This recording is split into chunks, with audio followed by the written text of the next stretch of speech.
Christian Pelez, vous êtes ingénieur retraité et vous avez inventé et créé les premiers arcs de marche. Ils sont là avec vous. C'est quoi Monarch? Expliquez-nous l'intérêt de ce bâton nouvelle génération. Monarch est issu de milliers de kilomètres de marche avec des bâtons.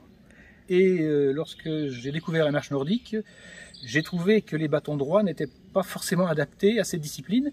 Donc j'ai cherché à améliorer le bâton pour une meilleure efficacité.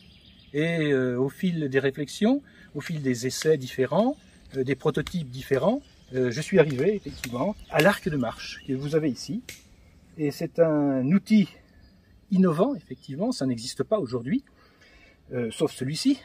Et il permet, d'abord il est très confortable parce que l'appui sur la poignée, la prise en main du bâton est intuitive déjà. Le poignet n'est pas cassé lorsqu'on fait le mouvement, donc on est à l'abri de fatigue sur des longues distances. L'ancrage au sol, il est très efficace, bien plus efficace qu'un bâton droit. Vous voyez là, si je devais avoir un bâton droit, le bâton il serait dans l'air, donc aucune poussée possible. Et lorsqu'on a ancré le bâton, on a vraiment une propulsion formidable, on a pratiquement restitution intégrale de l'effort qui est fait sur la poignée.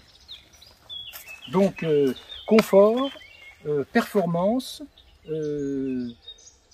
intuition de prise en main, facilité aussi, c'est très important.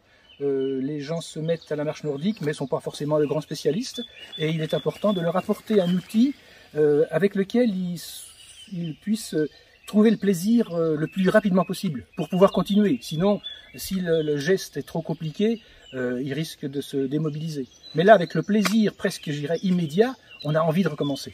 Et on se donne rendez-vous alors? Vous allez nous les présenter quand ces bâtons? Alors, ils seront présentés au public au Salon européen de la marche nordique qui se déroule cette année au Tran-Méaudre, dans le Vercors. Et d'ailleurs, dans le Vercors, ce bâton a été baptisé Vercors, c'est le premier, parce que toute son histoire tient à ce territoire à proximité d'ici, dans lequel effectivement j'ai marché beaucoup et réfléchi beaucoup.